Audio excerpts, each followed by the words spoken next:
If I were to ask you to picture the Philistine god Dagon, you would likely imagine a merman, half man, half fish. It's an image that has persisted from medieval commentaries all the way to modern fantasy horror. But archaeology tells us that this fish god never actually existed. Dagon was in fact something entirely different and not at all limited to Philistine culture. His true identity reveals why he was such a potent rival to the Lord. Today we're going to look past the myths to find the real god of the Philistines.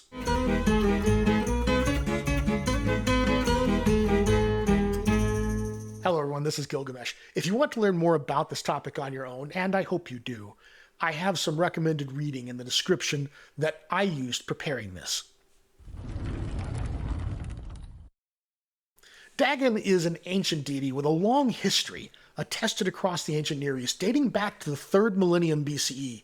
He is recognized as the patron deity of the Middle Euphrates region, particularly in cities like Tutul, Mari, and Terka, with early references appearing in the inscriptions of Sargon of Akkad. His name is found in proper names throughout Mesopotamia from the mid-3rd millennium BCE. The precise cosmic character of Dagon remains somewhat elusive. The scholars have proposed various interpretations for the meaning of his name and his associated attributes.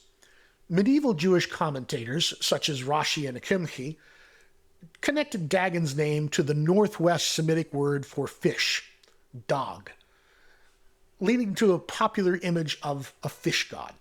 While this interpretation has largely been set aside in modern scholarship, it persisted for centuries. A widely accepted hypothesis links Dagon's name to the Semitic root Dagon, meaning grain. This suggests he was a vegetation or fertility deity.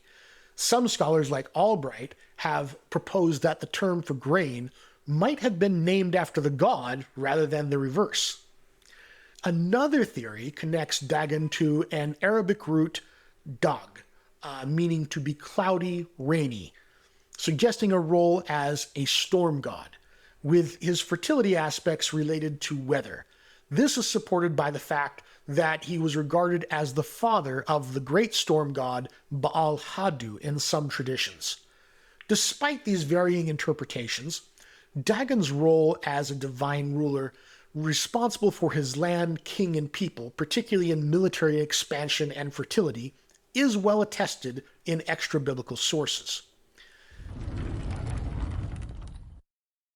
Dagon's cult appears to have been established in Palestine by the second half of the 2nd millennium BCE, evidenced by his name in the Amarna letters. In Ugaritic texts, Dagon is notably identified as the father of Baal, the prominent storm god, and had a temple in Ugarit that rivaled Baal's in size and was contemporary with it until the city's destruction in the early 12th century BCE. However, he plays a minimal role in Ugaritic mythological texts, suggesting he may have been superseded by Baal in prominence.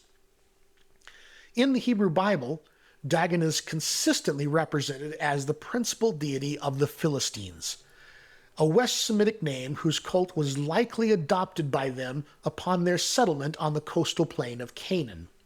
Temples dedicated to Dagon are mentioned in the Philistine cities of Gaza and Ashdod in Judges 16:23 and 1 Samuel 5:1-2. Despite these biblical references, archaeological evidence has not yet independently confirmed the existence of a Dagon temple in any of these specific sites. Dagon's primary significance in the Hebrew Bible stems from his direct confrontations with the Lord, which serve to demonstrate the Lord's unparalleled power and sovereignty. The Ark Narrative, 1 Samuel 5. This narrative provides the most vivid illustration of Dagon's symbolic importance. After the Philistines captured the Ark of God from the Israelites at Ebenezer, they brought it to Ashdod and placed it in Dagon's temple, setting it up beside Dagon. This act was a common ancient Near Eastern practice intended to signify the subjugation of the defeated enemy's god and the ascendancy of the victor's deity. However, the narrative immediately subverts this expectation. on 2 consecutive mornings, the Ashdodites found Dagon's statue fallen face down before the Ark of the Lord. The second time, Dagon's head and both hands were broken off and lay on the threshold, leaving only his trunk intact. This mutilation was highly symbolic, echoing the ancient practice of cutting off the heads and hands of vanquished warriors as a sign of conquest, thereby demonstrating Dagon's utter defeat and impotence before the Lord. The narrative includes an etiological explanation for the Philistines' custom of not treading on Dagon's temple threshold, attributing it to the holy contamination from Dagon's broken extremities. Following Dagon's humiliation, the hand of the Lord was heavy upon the Ashdodites, afflicting them with tumors, emerods, and mice. As the ark was moved to other Philistine cities, Gath and Ekron, similar plagues ensued, causing mortal panic. The Philistines themselves recognized that his hand is hard upon us and upon Dagon our God, leading them to return the ark to Israelite territory with a guilt offering. This entire episode functions as a powerful theological statement. It portrays a contest of national deities where the Lord, even in apparent captivity, demonstrates his absolute superiority over Dagon and the Philistines. This narrative reassures the Israelite community that the Lord's power is unvanquishable and that even disaster can be used for his own purposes, such as demonstrating his power in the land of his enemies. Samson's death, Judges 16. Dagon also features prominently in the account of Samson's death. After capturing Samson, the Philistine lords gathered in Dagon's temple in Gaza to offer a great sacrifice to Dagon their god and to celebrate, proclaiming, "Our God has given into our hand Samson our enemy." This celebration attributes their victory directly to Dagon. However, Samson, empowered by the Lord, pulls down the temple pillars, causing the structure to collapse and kill himself along with the Philistine lords and many others. This final act, orchestrated by the Lord, dramatically refutes the Philistines' claim. The narrative implicitly highlights Dagon's impotence and the Lord's ultimate power, even through the death of his own agent. The reader understands it was not Dagon who delivered Samson, but the Lord who used Samson's death to demonstrate his power and Dagon's weakness. Saul's death, 1 Chronicles 10:10. Following the Philistine victory over Saul at Mount Gilboa, the chronicler records that the Philistines placed Saul's head and armor in the temple of their gods, specifically mentioning Dagon.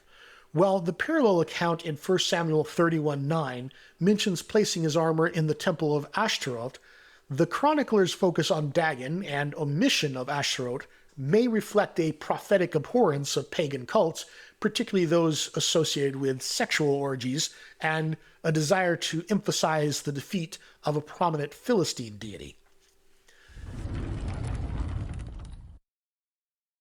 The narratives involving Dagon serve a powerful polemic against polytheism and idolatry in the Hebrew Bible. They function as a paradigmatic statement concerning the sovereignty of the Lord vis-a-vis all other religious claims.